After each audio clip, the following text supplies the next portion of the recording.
My name is Janelle Steckler. I'm 46 years old, and at her 75th birthday party, in her own front yard, in front of 30 people, my mother took my baby picture out of my 9-year-old daughter's hands and told her the child in it was somebody else, and she was telling the truth. It was the second Saturday in June. Folding chairs on the grass, a sheet cake sweating on the card table, most of that yard my own blood, and a casserole dish going cold in my hands because I'd carried it up from the car and never once set it down. The kids had been running in and out of the hallway all afternoon, and my daughter Paisley, who is 9, came out through the screen door carrying a picture frame against her chest like it was a kitten she'd found. She brought it to the cake table. She held it up to my mother, and she asked, loud, the way 9-year-olds ask, "Grandma, is this Mommy on the pony?" I knew that picture from across the yard. Summer, 1988, the fair, over in Union County. A brown pony with a white nose, and 2 kids up on the saddle, my brother Dwayne in front, and me behind him, 6 years old, holding 2 blue ribbons and grinning so hard you can count my missing teeth. My mother took the frame from her. She didn't even tilt it toward the light. She said, "No, sweetheart, that's your Uncle Dwayne." And here's the thing that took me a second too long to understand. She wasn't lying. Not exactly. Because when Paisley turned that frame around, the picture inside it had one child on the pony. Dwayne, alone, in front of an empty saddle. The print was newer than the frame. The color was wrong. For 1988, too clean, too cool. Somebody had made that photograph again, and made it without me in it. I came across the grass. I kept my voice down. Because there was cake on that table and half my family around it, I said, "Mom, I was on that pony. I was sitting right behind him. I had the ribbons in my fist." My mother gave me the look she saves for a stain on good linen, patient, a little tired, and in front of her sister-in-law, in front of my brother, in front of my daughter, she said the sentence she has been saying my whole life. The one I once thought was just a thing mothers say. If it's not on my wall, it didn't happen. The yard went on being a birthday party. Somebody's radio kept playing. But there's a thing not one person standing on that grass knew, yet not my mother, not Dwayne, not the aunts balancing paper plates on their knees. They didn't know what was riding in the trunk of my car, 20 feet away, under a folded beach towel. And to explain that, I have to take you back 2 springs, to when my father was still alive. Welcome back to Porch Stories, where the quiet ones keep their own copies of the story. If you've ever stood in a room where your own history was being retold without you in it, and kept your voice level anyway, this one is yours. Tell me in the comments how long you've been the missing one, because I read every single comment on these. And subscribe, because what my father left in a green tackle box is the reason my mother's wall stopped being the last word. Let me show you what I had before I show you what she took. Because if I start with the taking, this is just a complaint. It was a life. I live 11 miles from my mother, in Deer Creek, in a little white house with a porch of my own narrower than hers. But it faces west, and in June the light comes up the steps around 7 like it's been invited. Paisley does her homework out there, in weather that allows it, and some weather that doesn't. She's 9, like I said. She reads cereal boxes out loud at breakfast, the whole ingredient list, like scripture. She runs a bug hotel in a shoebox on the railing twigs. A bottle cap of water, grass changed. Daily vacancy rates are low. Her dad lives in Florida and sends birthday cards with $20 in them. And that's its own story for another porch. There's a dog, Banjo. He was my father's dog, a black lab gone gray at the muzzle, and he came to me the same spring the tackle box did. He has one job, which is to lie across the top step so that everyone entering the house has to acknowledge him, and he has never once missed a shift. Across the road is Treva Hartzell, who is 71 and flies a flag for every holiday, including some I can't verify. Arbor Day gets a flag. Treva grows more zucchini than the county can absorb, and she leaves them on my porch rail like ransom notes. When my father got sick, she started leaving too.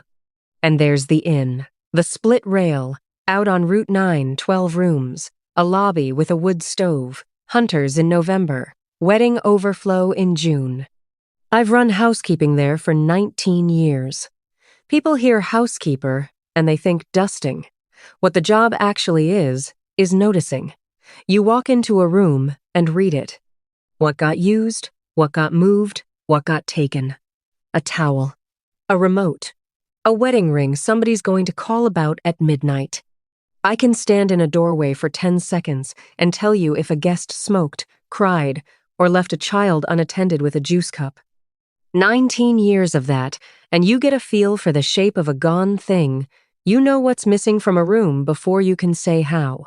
My boss says I audit rooms the way other people audit books. It's not a glamorous skill. It hangs laundry all day. But hold on to it, because it's the skill this whole story turns on. And because in 19 years of reading rooms, it never crossed my mind that the gone thing would one day be me. Sundays, my father came to my porch, Norman Steckler. Norm to the whole county. He was 74 that last spring. A retired lineman with hands like tree roots and a laugh he apologized for in church. He'd come up my steps around 2, step over banjo, sit in the far chair, and take the cap off the lens before he said hello. Because my father, my whole life, carried a camera. An old 35mm he bought the year Dwayne was born, heavy as a brick, on a strap gone soft as a dog's ear. He wasn't arty about it. He took the same pictures every family takes: birthdays, fish, snow on the barn, kids on the steps. He just took them every single time for 50 years. And he had one rule, he said. So often it stopped sounding like words. 2 prints of everything.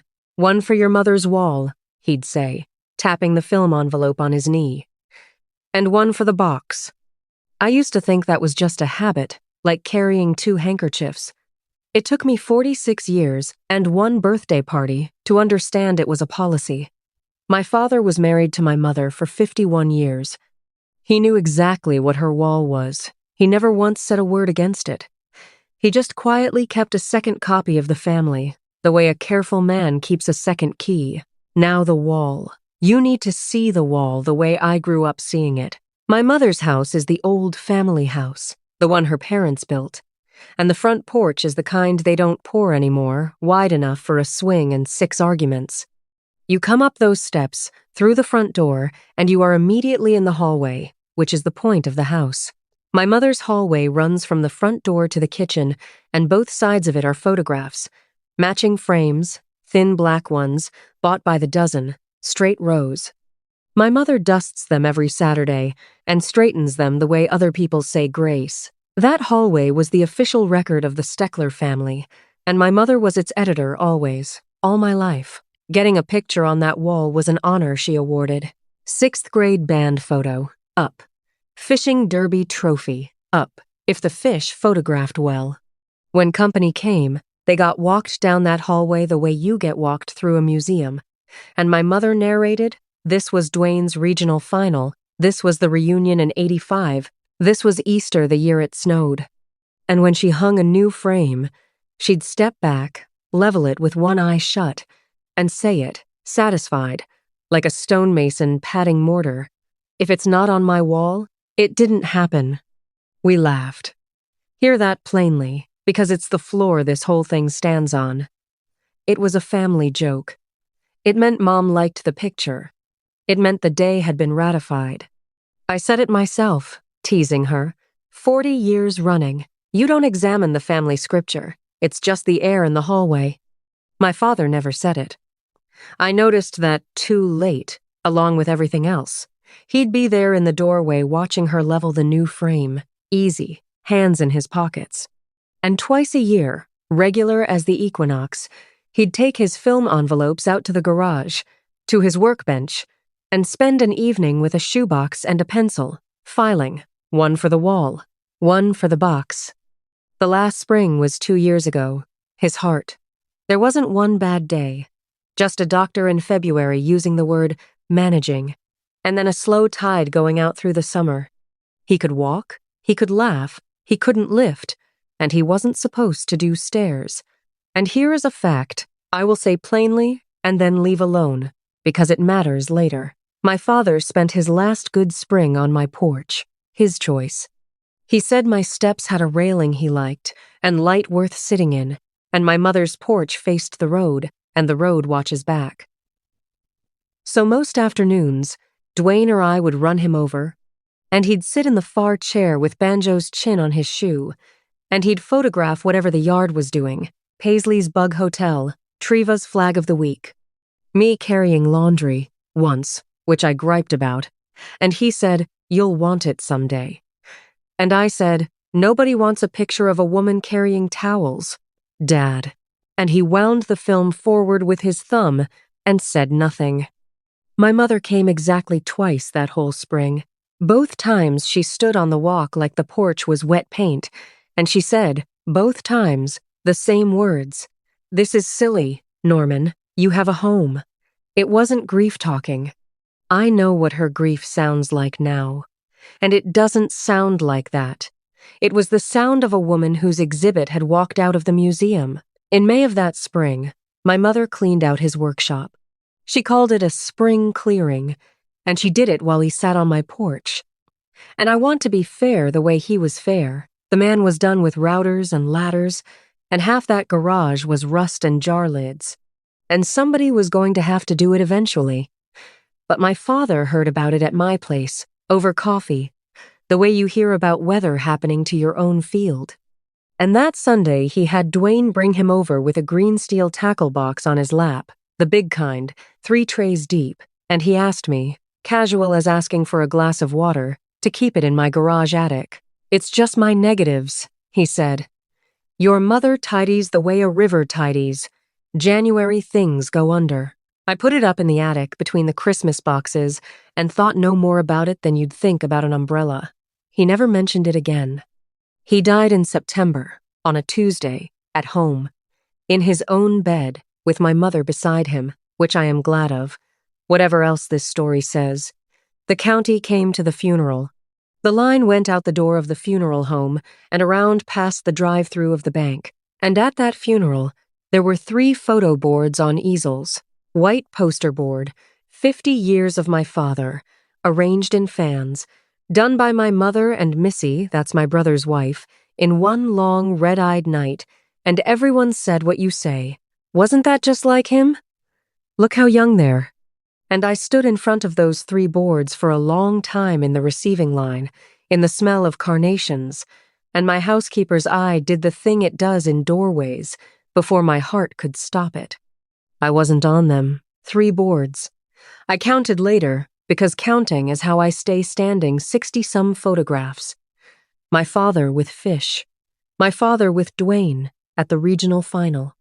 My father holding Logan, my nephew, on the tractor, holding baby Dwayne in 77. There was one with me in it. The reunion group shot from 85 20-odd people on the porch steps. Me in the second row behind my cousin's shoulder. A sliver of face. If you knew to look. I told myself it was grief. I need you to understand how reasonable that was. My mother had just lost her husband of 51 years. Missy did half the boards. Grief grabs the nearest boxes. That's what I told myself, standing in carnations, with my sliver of face, and then I drove home and ate cold casserole over the sink, and that was the first day of the year I spent being reasonable. If you've ever done that year, the one where every single thing has an explanation, and the explanations keep needing explanations, I want you to put the word reasonable in the comments, because I know you're out there, and I know what that year costs. And stay with me, because the next part is the part I'd want somebody to have told me. It doesn't stop on its own. It stops when you finally count. The year went by, the way years do after a funeral, holidays with a hole in them. My mother wore her widowhood the way she does everything, ironed, and I noticed things, in that year, the way you notice a smell you can't place. Thanksgiving, at her house. The hallway looked wrong to me on the way to the bathroom, and I stood in it a minute and couldn't say why. And a hallway full of 40 years of frames is exactly the kind of thing your eye slides off. Something had shifted the way furniture shifts when it's been moved and put back not quite. I actually put my hand flat on the wall like it would tell me. Missy came by with the rolls, and I felt foolish and moved on. Christmas. My mother gave Paisley a framed picture of the family at the lake for her room, wrapped in gold paper. Dwayne, Missy, Logan, my mother, my father, the dock at Cowan Lake, and Paisley, who is 9 and made of questions, asked where Mommy was. And my mother said, making memories behind the camera, probably, and everyone smiled. And I remember thinking I wasn't behind the camera. I was in Dwayne's boat. There's a picture of me in that boat. There used to be. Then Logan graduated. This was May, 5 weeks before the birthday. My nephew, 18, 6 foot something of good kid, off to Columbus in the fall for engineering. Missy threw the party at their place and did what everybody does now. A slideshow on the television, 90 photographs on a loop, Logan from bald baby to cap and gown, and the whole family standing in the kitchen with lemonade, narrating. I watched that loop 3 full times. Standing in my sister-in-law's kitchen, holding a paper cup going soft in my hand. I'm not in it, not once, and I need to tell you what not once means, because I lived those 18 years. I was at the hospital the day Logan was born. I have the wristband somewhere. I drove Missy's mother through an ice storm to get there. I took him to the fair the year Dwayne's back went out. Camping at Cowan Lake, 11 summers. I'm the one who taught that boy to gut a bluegill. 90 photographs, 18 years, every holiday of which I attended. And the loop went around and around, and the ants said, "Isn't that darling?" And my face was not on that television one single time.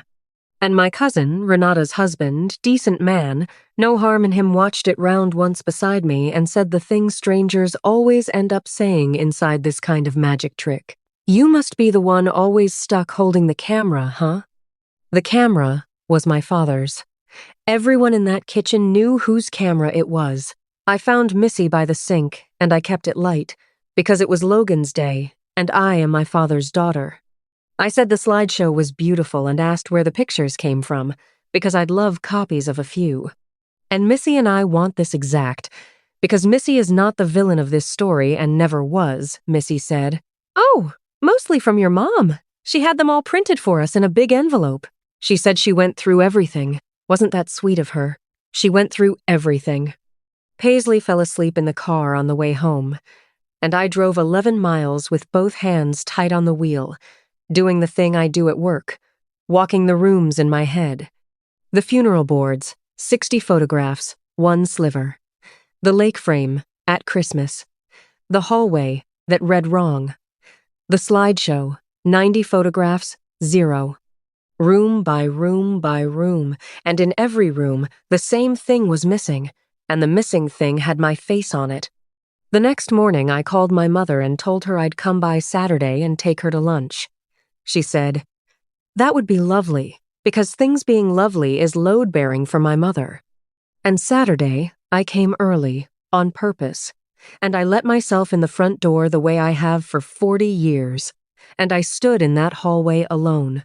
And this time, I didn't slide, I counted. Frame by frame, left wall, right wall, door to kitchen. 31 frames. My father, everywhere I'll give her that, the wall grieved him properly. Dwayne, at every age. Logan, at every age. Missy. My mother's church circle. Easter the year it snowed, and I stood in front of that one a long time, because I remember the year it snowed on Easter. I'm the one who took the carrots out to the snowman in my church dress. There were 4 kids and a snowman in that photograph my whole childhood. There are 3 kids and a snowman in it now. The print was new. That's what my eye had snagged on at Thanksgiving and couldn't say. A third of that wall was new prints in the old frames, the same photographs I grew up walking past. Printed again, cropped again, arranged again, minus 1 recurring child.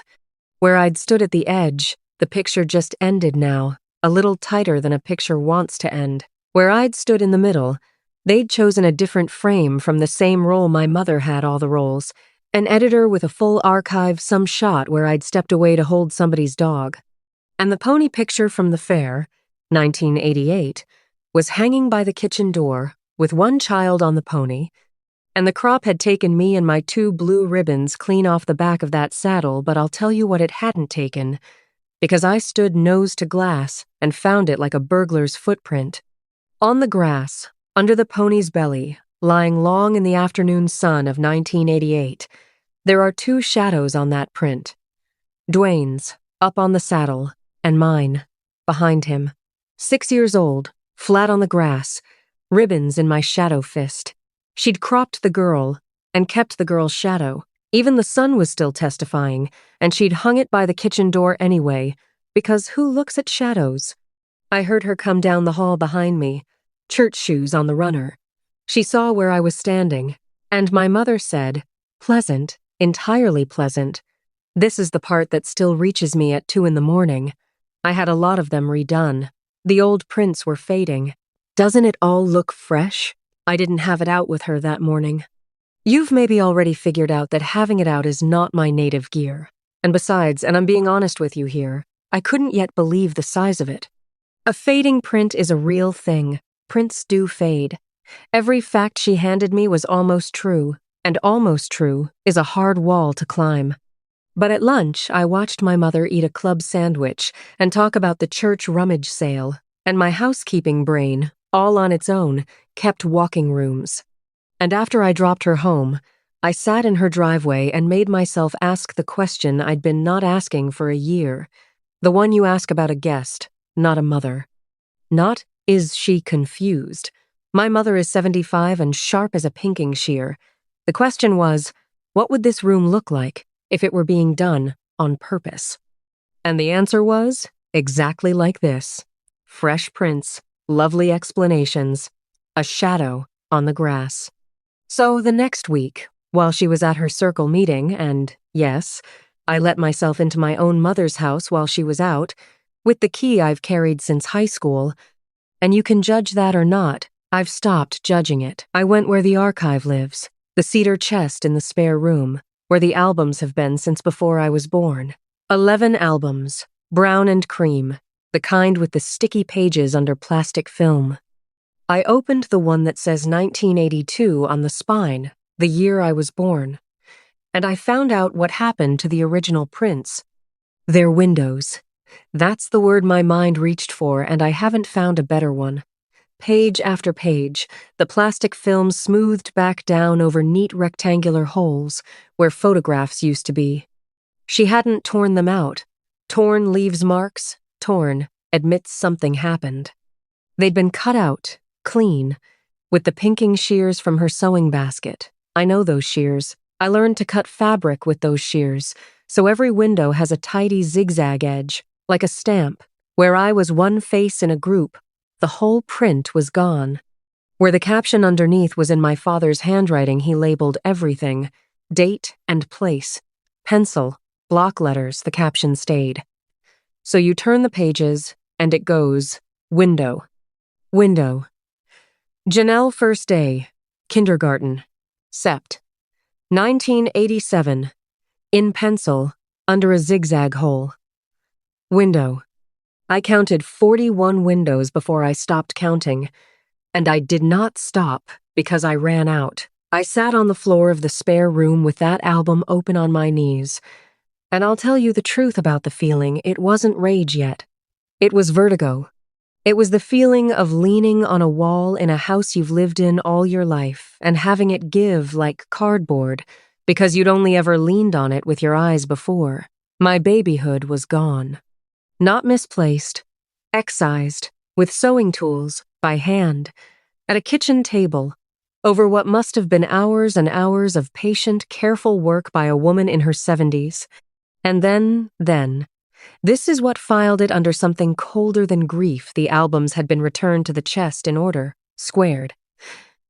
The way I leave a room when I've finished it, there's more, and I'm going to give it to you the way I found it, fast, because that's how it comes when it finally comes.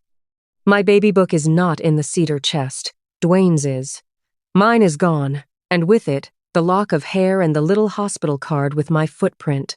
And you can't reprint a footprint, and the family Bible, the big one on the parlor shelf, births and deaths inside the front cover going back to 1941, in 4 generations of ink. The Bible has a page that is stiffer than its neighbors now. The old register page is gone.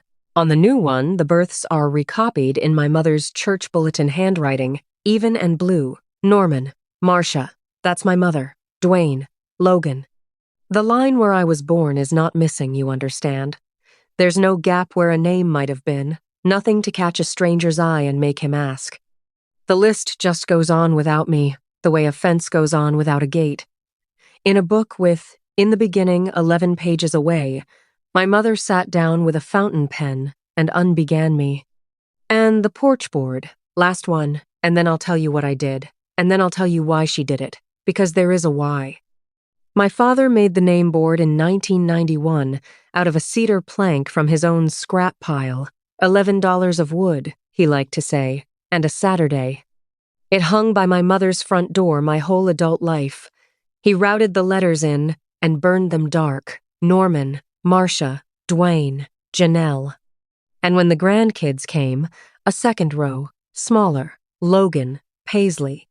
Every kid who ever came up those steps ran their fingers in the grooves of their own name. Paisley used to stand on the porch swing to reach hers.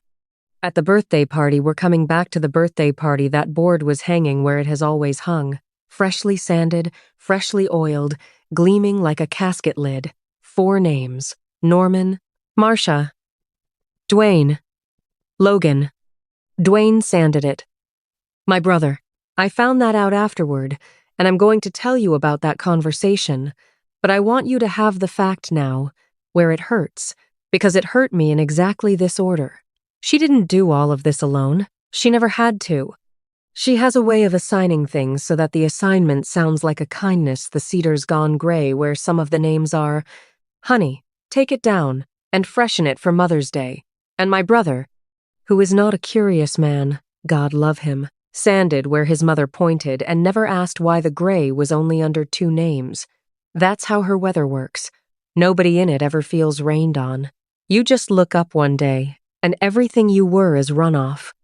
Now the why. Sit with me on this part, because I did the thing you're not supposed to do. I went looking for her reasons, and what I found doesn't excuse one zigzag window, but it's true, and this porch tells true stories.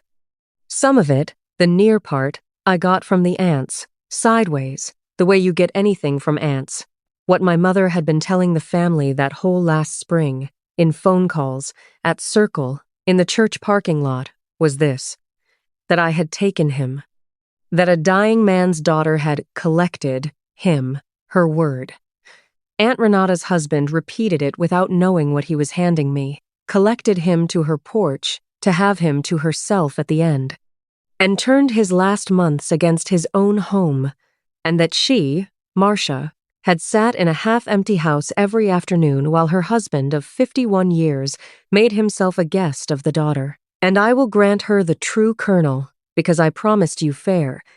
He did choose my porch. He chose it because she couldn't stop editing him. That's a sentence I'll stand behind in any yard in this county.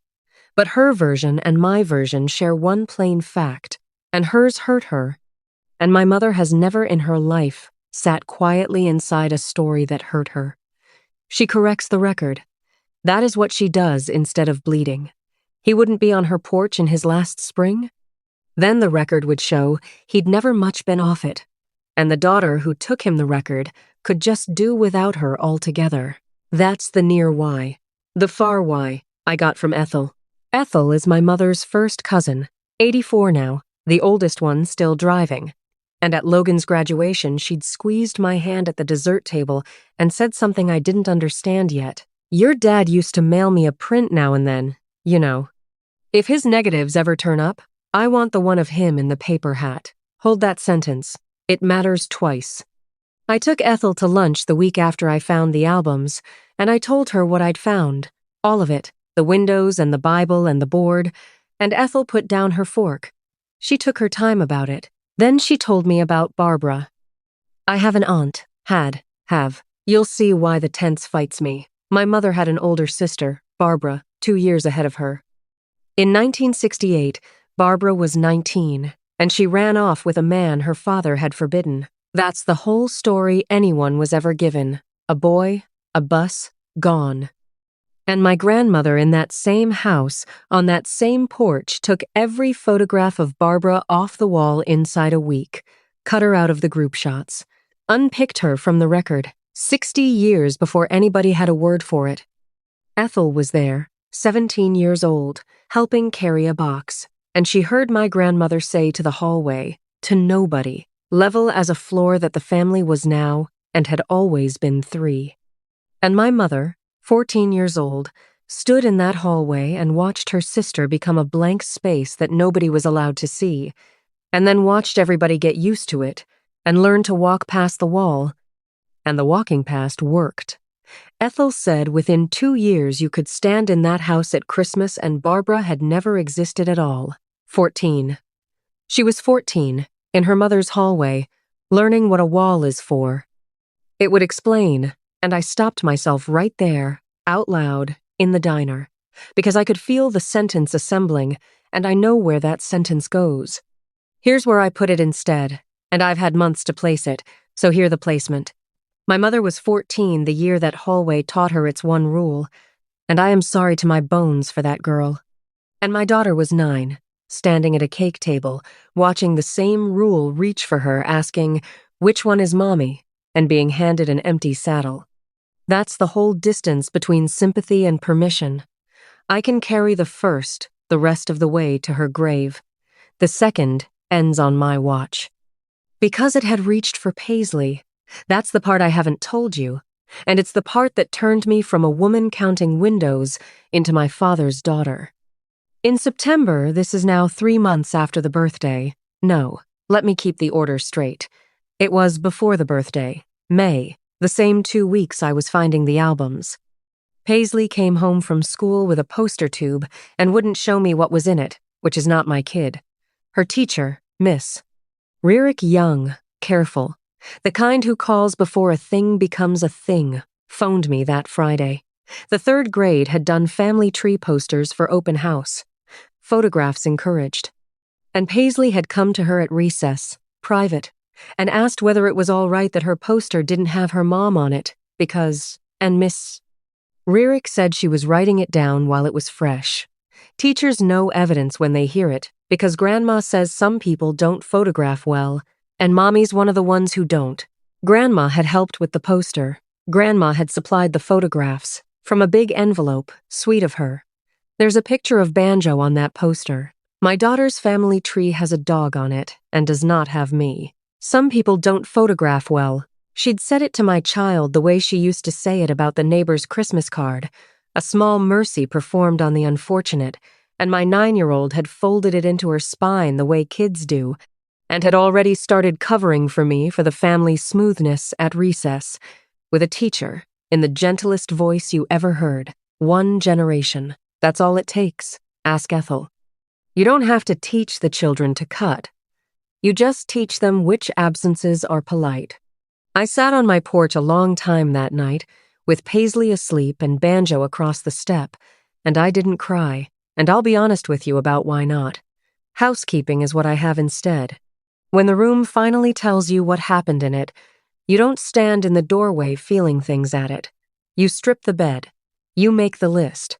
My list had 1 line on it, and it had been sitting in my garage attic between the Christmas boxes for 2 years, in a green steel tackle box I'd carried up the ladder like an umbrella. I want to tell you about the Saturday morning I finally opened my inheritance, because I've cleaned 1,000 rooms, and I have never once walked into one like this. I brought it down the ladder heavier than I remembered, the way true things are, and set it on the kitchen table, and Paisley knelt up on a chair, and Banjo supervised from the doorway, and I thumbed the 2 latches, and the trays lifted out the way tackle trays do, in tiers, like a little cantilevered chapel. No lures, no line, sleeves. Hundreds of craft paper sleeves, standing on edge in ranks, each one holding strips of negatives, each one labeled in my father's pencil, block letters, date and place. June 1971, Porch, Og. 1977, Dwayne plus fish. He'd filed by year, dividers cut from cereal boxes. 53 years. I stopped counting sleeves at 400, and I did not stop because I ran out the bottom tray alone runs the 70s wall to wall. If you've never held a negative up to a window, and I hadn't since I was a girl, it's a strange little sacrament. Everything's reversed. Dark is light. My father's white church shirt is a black shirt, and every face is a stranger's, until your eye flips it, and then it's 1988, and there's a brown pony with a white nose, and there are 2 children on the saddle, and the one in back is holding 2 ribbons you cannot yet tell are blue. She'd spent a year with pinking shears, editing prints, paper, the copies.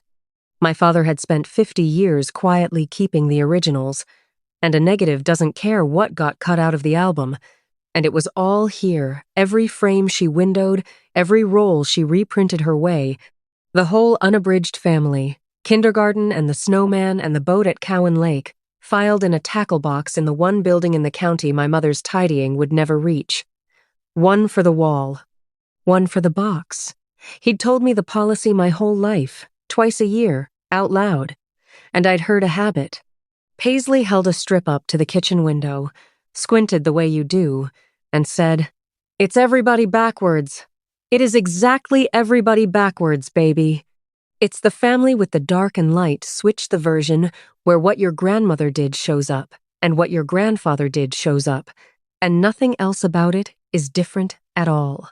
And at the bottom of the bottom tray, under the 60s divider, there was one thing that wasn't his system, a manila envelope, soft with handling, a rubber band gone brittle, marked in his pencil with one letter, B. Inside, and I want you to picture me at my own kitchen table. Lifting these out one at a time, while my coffee went cold, were photographs. Prints, color, small. The square kind from the 70s going rectangular in the 80s, going glossy in the 2000s. A stucco house with a cactus by the step, a porch with 2 folding chairs and paper lanterns, a dark-haired woman getting less dark-haired, decade over decade, squinting into hard sunlight, at a graduation, at somebody's wedding, holding somebody's baby. 26 of them, one a year, near enough, with gaps. On the back of each, a different hand than my father's rounder, quicker, Xmas, from Tucson. The porch, finally painted, B. And the postmarks on the envelope tucked in with them, the latest one from the December before he died. Barbara, my Aunt Barbara, 50-some years erased, mailing her porch to my father, her brother-in-law, the quiet man with the camera. Apparently the one member of that family who never signed on to the blank space 1 photograph a year, every year, to what I'd bet my house was a box number he kept at the post office, because these never crossed my mother's hall table. That I promise you. He never told me. As far as I know, he never told a soul. Ethel got prints of the family, never of this. He just kept his wife's dead-alive sister the way he kept everything else, in the box, out of the weather. My father, rest him, was not a talking man. This tackle box is the longest thing he ever said. So now you know what I knew, 3 weeks before my mother's 75th birthday party. Here's what I did with it, and just as important, the way I see it, what I didn't. I took the negatives to the drugstore out on the state route, the one with the photo counter still going at the back past the reading glasses. The woman who runs that counter is Cheryl, 60-ish, a jeweler's loop on a bootlace around her neck for reading strips, and a hand-lettered sign taped to the register that says, 1 hour means 1 hour. Cheryl fed my father's strips into her machine over 3 afternoons, and I'll tell you, the moment I knew I liked her, she held the first strip up to the light, gave it one professional squint, and said, "Whoever kept these, kept them out of the damp, 50 years, and no mold. You don't see that twice a year anymore." She never asked one question more than the order required. A woman who's run the only photo counter in a small county for 30 years has seen every family's insides come through that machine, developed, glossy, 8 minutes out of the chemistry, and she long ago stopped auditioning for anybody's drama. Her counter, her chemicals, her 1 hour. I priced the order myself out loud because my father raised me to know what a thing costs. 211 4x6 prints at 19 cents apiece, $40.09. And 5 8x10s at $3.99 for the ones that mattered. $19.95, $60.04, and Cheryl counted my change onto the counter. And for $60.04, I bought back 46 years of being in my own family. A print is only a copy. That's the thing my mother understood better than any of us. Copies can be gathered up, copies fade, copies can be cut with pinking shears into polite little windows. But the negative is the witness. You can burn every print in a county, and the negative will sit in the dark, patient as my father, and testify again for 19 cents. Here's what I didn't do. I didn't drive to her house with a folder. I didn't call a family meeting, and I didn't put one word of it in the group text. And I did not tell Dwayne not yet, because Dwayne's spine runs through Missy, and Missy's kindness runs through keeping things smooth. And smooth is my mother's home field. I'm not built for ambushes anyway. 19 years of knocking on doors and announcing myself before I enter housekeeping, you develop a horror of surprising people in rooms. And I want one thing understood, because it's the difference between this story and a revenge story. I didn't plan what happened in that yard. What I planned was an errand. Ethel had asked for a print of my father in the paper hat hold that sentence, "I told you it mattered twice," and 2 of the aunts, after Logan's party, had asked so sweetly whether copies of Norm's pictures might ever surface. So the shoebox in my trunk, under the beach towel, on the day of the party, was for Ethel and the aunts, requested, owed, even. And the flat-wrapped square on top of it was a birthday present for my mother, and I'll tell you what it was when we get back to the yard, which is now, because you and I are finally caught up to the cake table. Stay with me through this last stretch, because everything you've sat through the windows, the shadow, the girl on the bus in 1968, it all comes up those porch steps in about 4 minutes. If somebody in your family runs the wall where you come from, this next part is the part to send them. The second Saturday in June, then, 30 folding chairs, sheet cake, my mother turning 75 in a lilac blouse with her hair set that morning. Paisley comes through the screen door with a frame held to her chest. "Is this Mommy on the pony?" "No, sweetheart. That's your Uncle Dwayne. Me, crossing the grass, keeping it low." "Mom, I was on that pony. I had the ribbons in my fist, and my mother, patient as linen, in front of 30 witnesses, laying the family scripture down on the cake table like the last trump. If it's not on my wall, it didn't happen." Here's what the freeze frame doesn't show you, the one I've been carrying since the top of this story. It doesn't show that the yard heard it. Not all 30, but the aunts heard, and Ethel heard, and Dwayne, cutting cake 2 feet away, heard, and most of all, Paisley heard. Standing at exactly the altitude where sentences like that go in and stay. My mother said it the way she's said it for 50 years. A little law of nature, gravity, with a perm. And I felt the sentence arrive in my daughter, and I watched my daughter look from her grandmother to me checking, the way 9-year-olds check, which grown-up is the weather today. And I did not perform. I want that on the record, whatever else the family says about that afternoon, and they say plenty. I didn't raise the dead in that yard. I have a voice I use at the inn when a pipe has burst into the bridal suite and the bride is standing in the doorway, low, level, no adjectives, the voice that says the next 10 minutes are going to be handled, and that's the voice I found. I said, "Actually, Mom, it did happen. Hold on, I brought something for the aunts anyway." And I walked to my car, and I came back with a shoebox and 1 flat-wrapped square, and I set the shoebox on the cake table next to the punch, and I started doing the only thing I know how to do in a crisis, which is deliver things to the rooms they belong in. Ethel, off the top of the stack, an 8x10. My father, 1969, New Year's, in a paper crown gone sideways, laughing with his whole head thrown back. Ethel took it in both hands and made a sound I'd never heard out of an 84-year-old, a sound from much earlier in a life. Aunt Renata, the reunion on these very steps, 85, all of us, second row included, whole. Missy for the archive, honey, no rush, Logan, at 6. On my shoulders, at the fair, cotton candy in my hair, with Aunt Jan in pencil on the back, in my father's block letters, because my father labeled everything, God rest his precise soul, and a pencil caption in a dead man's hand is the one footnote nobody in any family anywhere argues with. And then I lifted the pony picture out, the 8x10, the full frame, Cheryl's best print, and I didn't hand it to my mother. I handed it to Paisley, both kids on the saddle, the ribbons, the missing teeth, the shadow with its body back. And Paisley looked at it the way kids look at proof of the previously suspected, which is with zero surprise and total satisfaction. And she said, loud, the way 9-year-olds say, "It is her. Grandma, look, it's Mommy. She's got the ribbons." And she carried it to my mother, because that's the thing about 9. 9 still believes the wall, just hasn't seen the evidence yet. The yard had gone quiet in that particular potluck way, everybody suddenly very interested in their own paper plate. My mother looked at the photograph her granddaughter was holding up to her. She did not take it.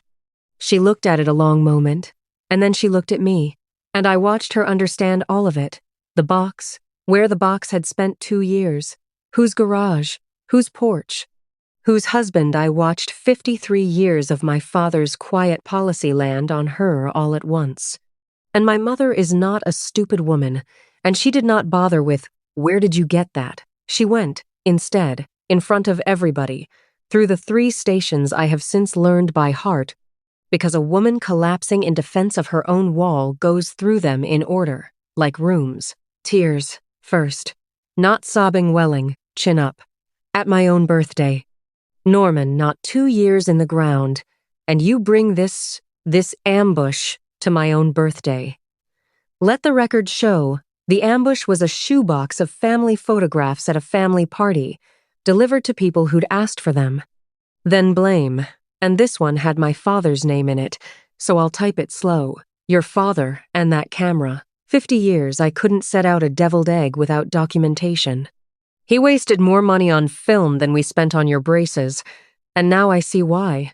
Now I see what he was building. He was building this, against me, in your garage. Against her. A tackle box of birthday parties and fish, against her. The saddest sentence she said all day, and I don't think she heard it. Then the 3rd station, the one that doesn't cry and doesn't blame, the one where her voice went level and public, church meeting level, and she straightened up in her lilac blouse and delivered the ruling. This is my house. Beat. That is my wall. I decide what hangs in my own hallway. I have always decided. Some people photograph well, Janelle, and some people don't, and I did this family a kindness for 50 years, and no box out of a garage is going to stand in my yard and tell me what happened in my own family. And there it was. Both of them, back to back, the blessing and the law.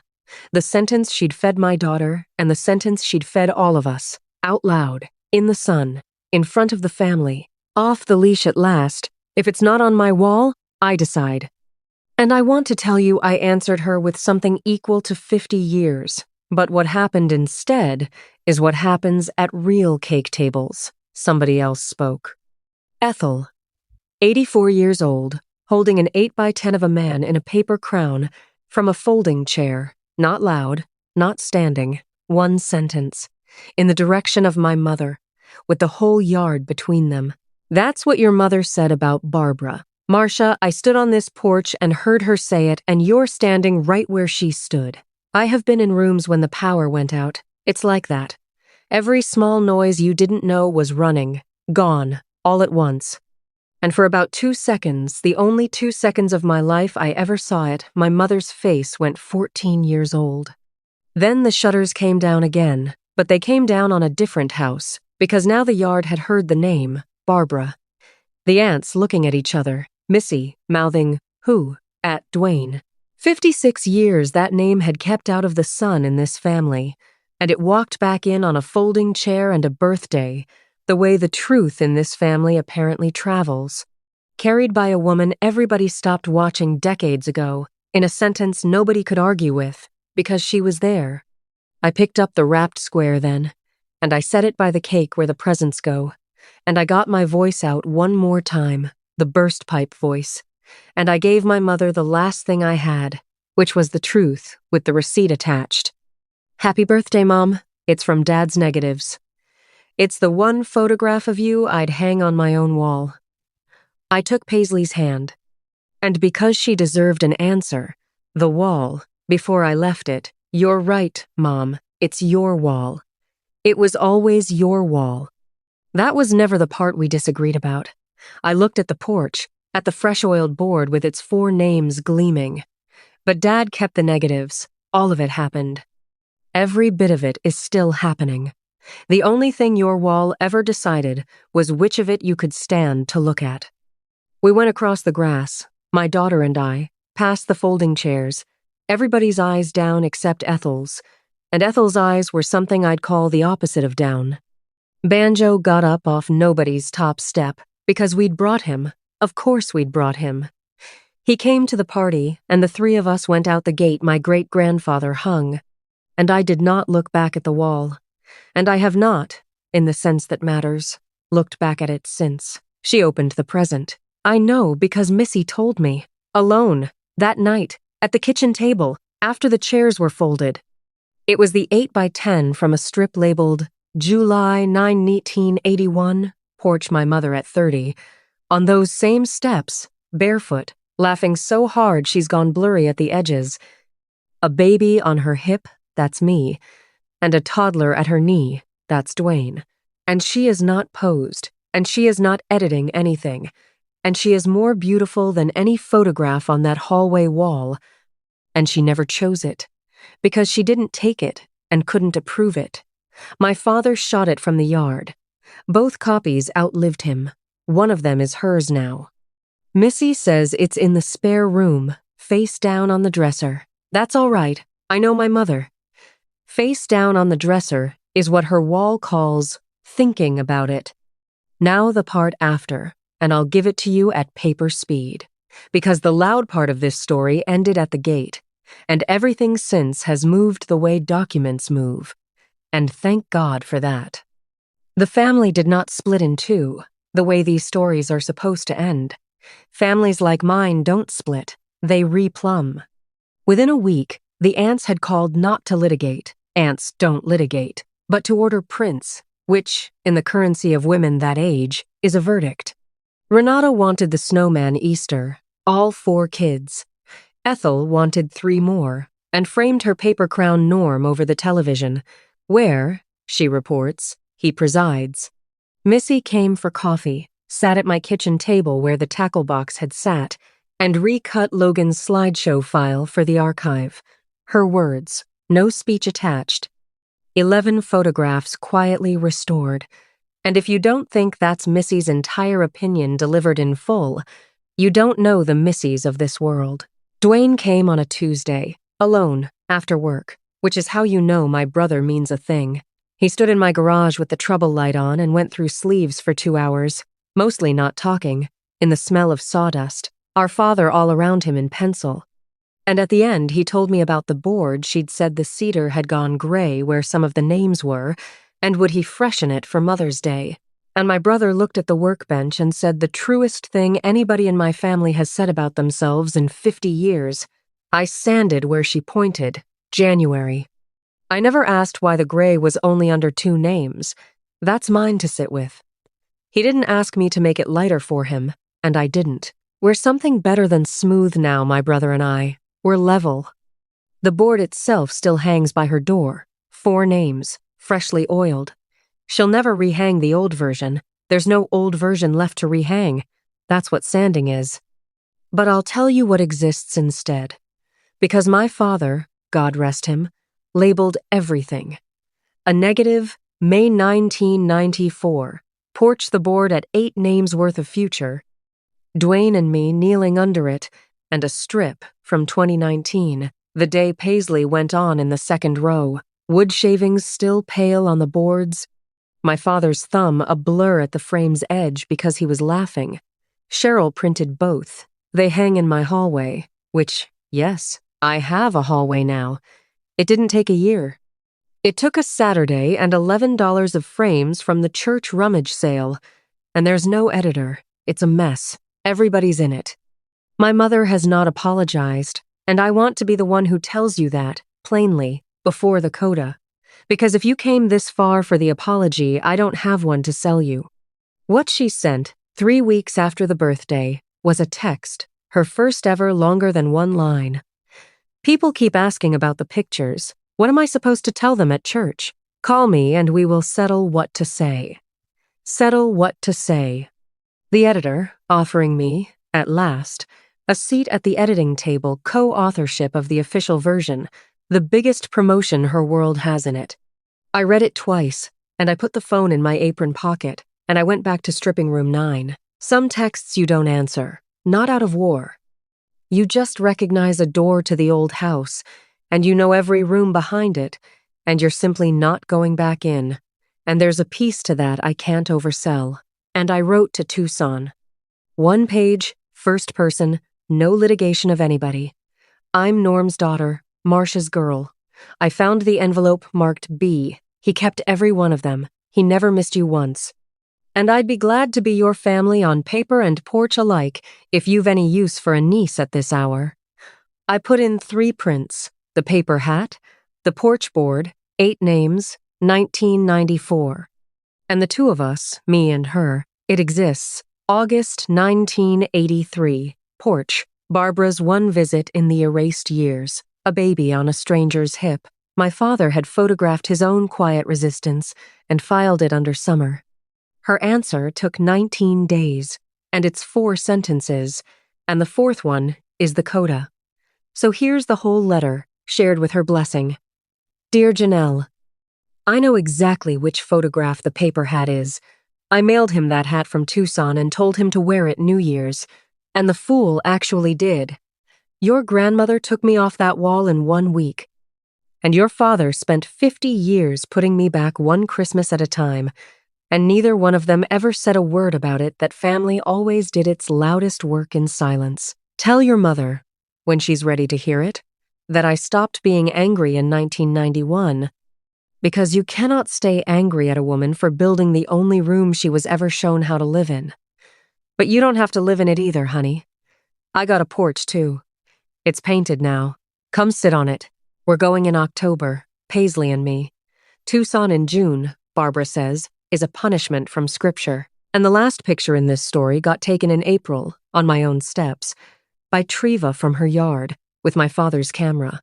Because Treva insisted a camera like that shouldn't die in a closet, and the woman was a menace with it for 20 minutes. Paisley and Banjo and me, on the top step, next to a cedar offcut from my father's scrap pile that we'd spent the morning wood burning at the porch rail, Paisley's first time holding the burner, my hand over hers, 4 names, and one insisted upon addition, small, in the corner, because Paisley ruled that Grandpa's stay on the board of the houses they made possible. Norman, Janelle, Paisley, Banjo, and then a stretch of plank with nothing on it, sanded smooth, which was also Paisley's ruling, and I asked her what the empty part was for, and my daughter looked at me like I was slow and said, "That's for everybody who's not here yet." 2 prints of it at Cheryl's counter. One went up on my hallway wall the same afternoon. The other one's in an envelope in Tucson. B's hand wrote back on a postcard. Got it. It's on the wall. I used to think a family was whatever made it into the hallway, frames that being loved was a matter of hanging, and if you slipped off the wall, you'd slipped out of the world. Now I know the wall was only ever the copy, and a family is whoever keeps your negatives every frame of you, the blinked ones, the blurry ones, the ones where you're carrying towels safe in the dark, out of the weather, patient, until somebody needs the proof. That's my story. One green tackle box with 400 sleeves my father filed in pencil. 41 windows cut into the albums with pinking shears. A cedar board that lost 2 names to sandpaper, and $60.04 at a drugstore counter that bought every one of them back. And if one thing rides home with you tonight, let it be this: don't wait for your family's editor to retire.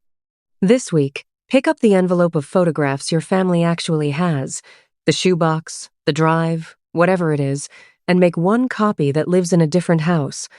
A scan, a print, a mailed double. My father's whole system was 2 of everything and 1 address apart. It costs about as much as a sheet cake, and it is the difference between somebody's version and the record. Send this to the album keeper in your family. Every family's got one, and they know exactly who they are. And tell me in the comments, who keeps the negatives in your family? I read every one, and Porch people tell the best ones. And if a quiet man with a camera ever kept a second copy of you, subscribe and light a candle for the norms, because they never say a word, and they are holding the whole record together. That's all of it. Thank you for sitting with me on the porch tonight. I'll see you in the next one.